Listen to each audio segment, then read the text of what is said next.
Господин Беллио, добре дојдовте во Сител, ви благодарам што сте со нас. Фала за поканата и фала до гледачите. Господин Беллио, рано утрото се вративте од Грција, бевте на прославата во Вчарани, во Егејска Македонија. Какви се впечатоците? Како поминавте таму? Last night was amazing.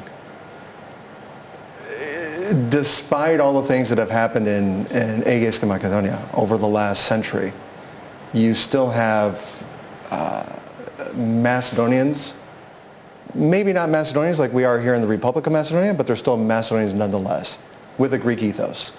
Just as I am a Macedonian with an American ethos, or a Canadian ethos, or a European ethos, or an Australian ethos.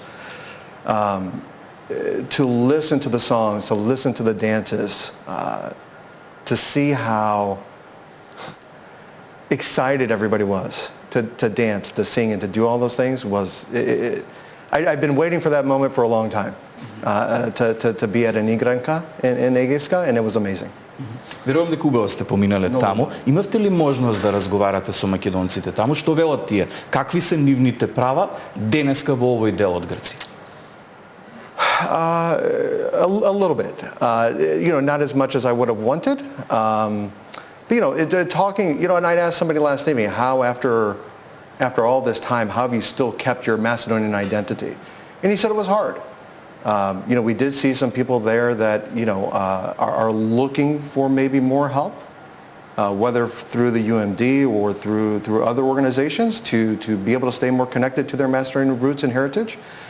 But it wasn't as in-depth as maybe as it needs to be. But again, these are the beginning starts of having a larger discussion with them and how we can help the minorities, whether they be in Greece, whether they be in Bulgaria, whether they be in Albania, or wherever they may be around the world. Ги споменавте и во другите земји. Каква е ситуацијата во Бугарија, во Албанија?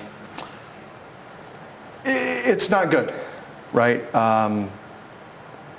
The pressure that the Macedonians have, whether again they're in Bulgaria, Albania, wherever it may be, but they need our representatives from the Republic of Macedonia to continue to be more involved, and not only from the Republic of Macedonia, again from a government standpoint, but also from us from a diaspora standpoint, whether that's the UMD or other organizations, to be able to help a little bit more, because it's not easy for them. Right? We're talking about 120 years of persecution. Sometimes, in a harder way, in a more difficult way. Again, my father is an Aegean Macedonian from Kostursko.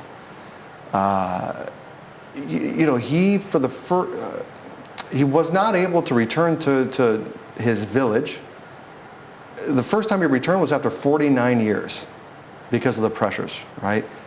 So it's not only from those of us in the diaspora that want to return to see, the roots, but also again from them that are still there. They're still persecuted in a certain way, right?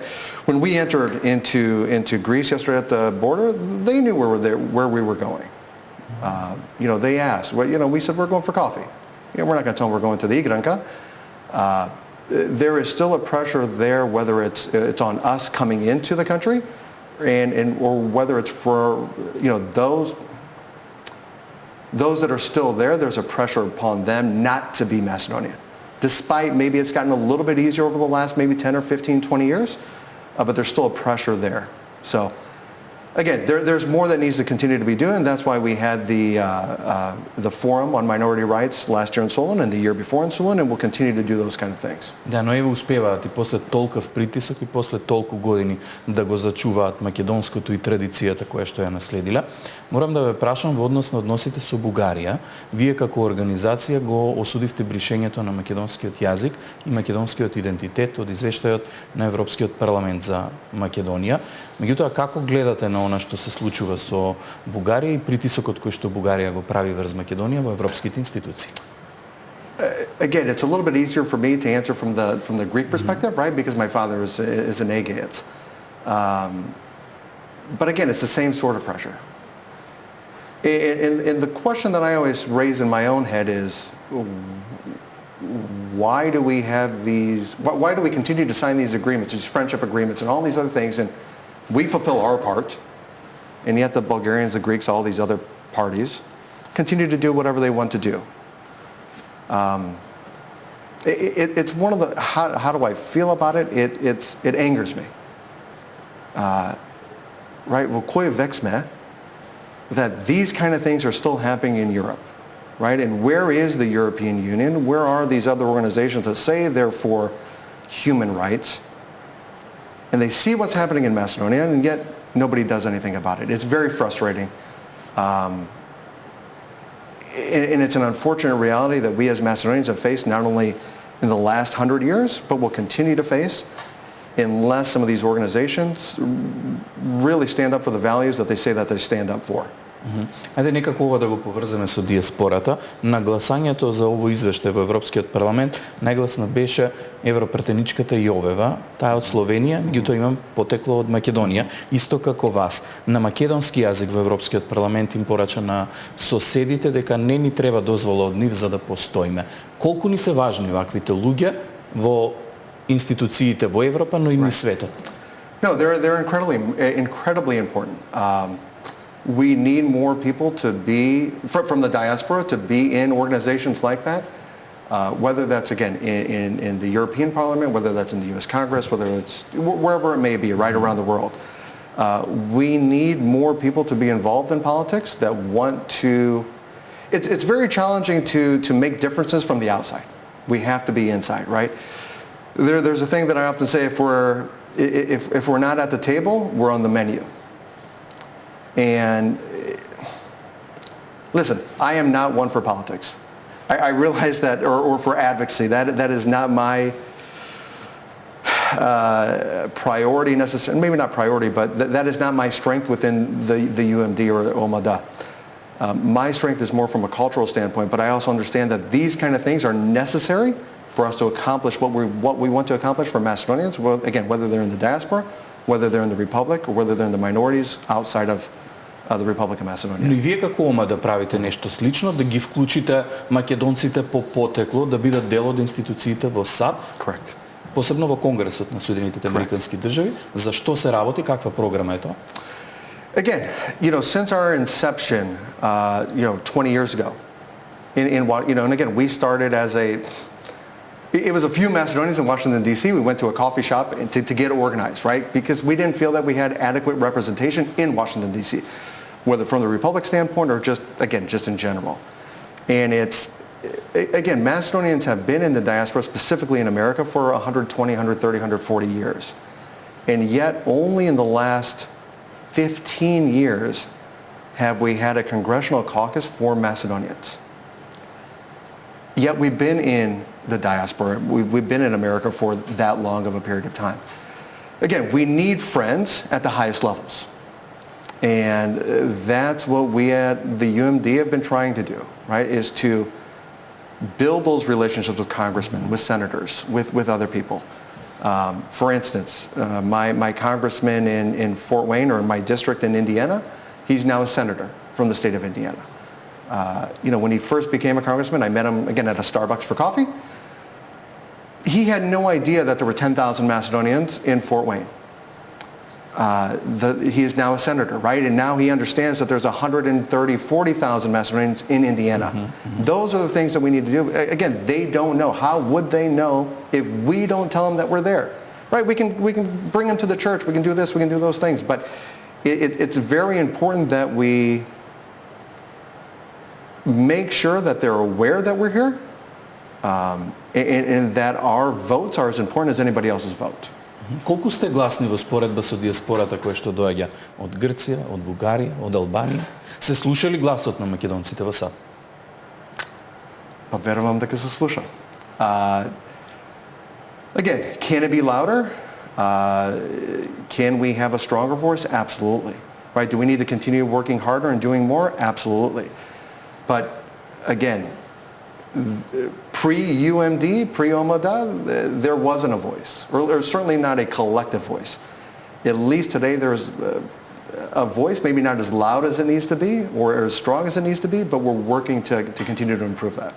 Една од главните причини поради која што дојдовте ова лето во Македонија е една веќе ајде да речеме традиција која што ја воспоставивте за донирање на медицинска опрема во болниците во Македонија. Овој пат тоа беше болницата во Кавадарци, ако не грешам, околу $500,000 вредна медицинска опрема. За што станува збор? Како се спроведува оваа програма? Listen, I'll answer that in a more general question in the sense that it's very easy. As soon as you land in Macedonia, you can see all the problems. But who's going to work on fixing to find a solution for some of the problems, right? We can't fix everything. That's impossible. But can we find little solutions to little, and it's those small, consistent actions in aggregate that help bring results. The $500,000 donation that we made to the hospital, especially in that region, is significant, is huge. Is it going to change everything for everybody? Of course not. But can we make those little consistent actions to help in a certain way, right? The year before was in Bitola, the year before that was in Skopje, this year was in Kavadarci. We'll continue to do those things we don't just want to have empty words, we want there to be results to our actions. I don't need more pictures with politicians. That's not what I'm looking for. In the 3 weeks that I've been here, I've had 4 days off. This is my vacation. And that's okay, right? I am trying to make a difference for Macedonians, not only in the Republic, but also for those of us in the diaspora. Can I by myself make those differences? Of course not. Because we as an organization make those differences by ourselves? Of course not. We need help from everybody to do that. But it's not enough for me just to say, right, да се чукам на градите, дека сум горд Македонец, but I don't do anything, right? Those are the little things that we're trying to do and will continue to do to help in our own little way. Сега ги споменавте проблемите, дека ги гледате кога ќе дојдете во Македонија. Според вас, кои се клучните проблеми со кои што се соочува Македонија и на што треба да работи? There are many. Again, I think the biggest issue that I see from my perspective is still corruption. You have the government working on foreign direct investments, FDI. But yet, it's hard to get investors from the West to come into our pazar and say, but then everything has to be under the table, right? And there are certain places within Europe, right, or within the world that maybe understand that game. But in the West, that is not something that we want to accept or want to play with, right? Because as soon as they come here, then another government comes into play, and they're going to say, well, I need X amount. I think that, for me, is the biggest problem that I see. Again, there are hundreds of problems. And again, it's easy to look at those problems and to see them, but again, who's going to do something to try to help fix them? And again, I think in our own little way, as a reasonably small organization, we're trying to do our part to help. Ви благодарам многу за гостувањето во Тема.